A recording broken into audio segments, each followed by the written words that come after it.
And yeah, I'm not a city person. As if the last video is anything to go by, but I don't know. I don't know. I may also actually just be wanting to move into a metropolitan area. The more I think about that, the sadder I get, but and theoretically it's gonna be worse. Also, I don't know what I'm doing in Dokapon, but this is nothing new.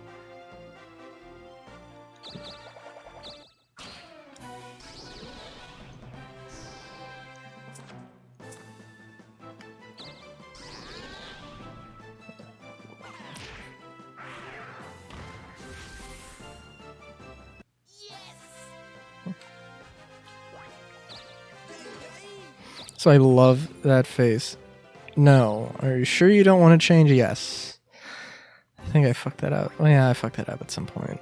Several times, actually.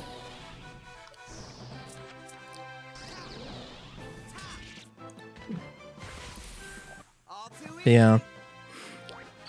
Well, during my... okay, so I don't want to talk too much about the specific thing, but I was watching Rise of the Guildmasters. Mystery Dungeon Rise of the Guildmasters, which is a great... absolutely great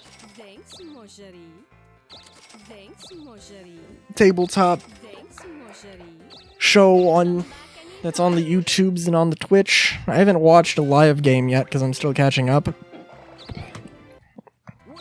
But damn, like, oh man, like, oh dude, it's amazing. I couldn't begin to tell you. Oh my god. Like, let's see. I mean, clearly the guy, Scott Durg, the DM, he put like a lot of work into a lot of prep went into the actual thing. And that, yeah, now, okay, I don't know.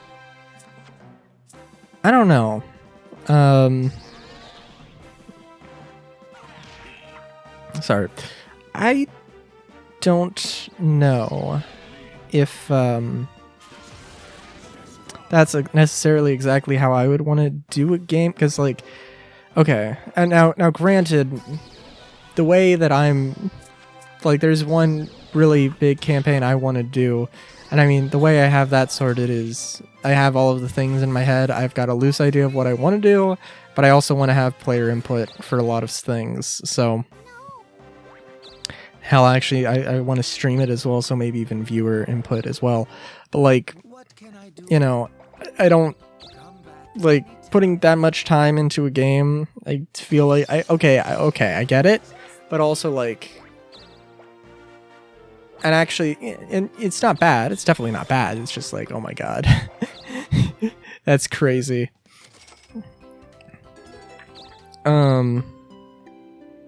Yeah. Granted, though, I've basically been doing that just with probably less organization, infrastructure behind it. Also, let me see here. Can't remember exactly what Overload did. Ooh. My favorite number for my attack stat. But yeah, like, I think also one of the best thing, like, the way that they handle, like, suspense and just, like, the story beats, it's really good. Or like there are lingering plot threads that are just, you know, you don't know what's going on necessarily, and then just out of nowhere some random shit happens and it's like, what the hell is going on?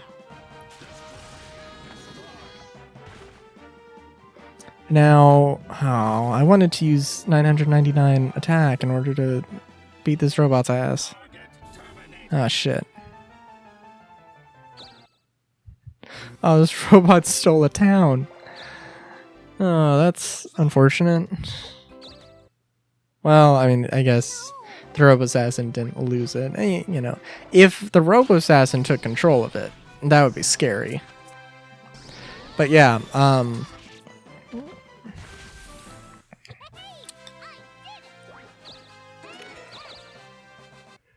Yeah, I think the best thing that I really want to just unapologetically copy, they had a trivia game show where they just were like, oh, okay, well, here's, so here's a few things about the story that,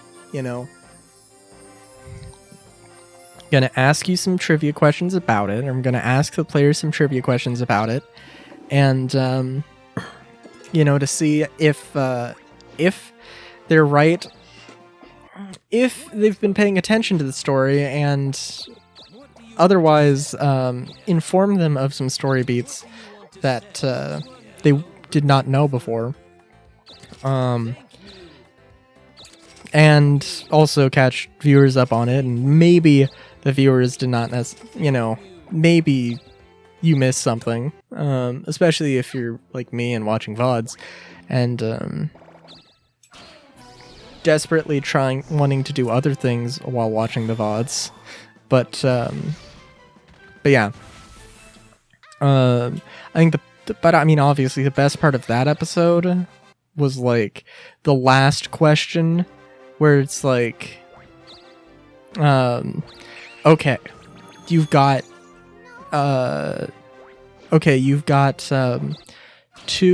one truth. Okay, there's 6 possible answers. One of them is true, the rest of them are false. And it's like one of the players' dad is not dead. One of the bodyguards in this place that you killed is actually not dead. People have this weird one of the party members has, an entire experiment thing going on, like a full on, like your T virus, I guess. Some other things, and like, all of the everyone in the region, because it's Mystery Dungeon, everybody in the region has turned into Pokemon. And it's like, if you guess, and it's this great thing of, if you guess the correct one, if you say that this one is true, then you know that everything else is false. But if you get that wrong, you know that one of them is true, or you know that one of them is false, but you don't know which one is true. And it's like, it's like, I don't know which would have been better in that case to actually know, but it's still very suspenseful.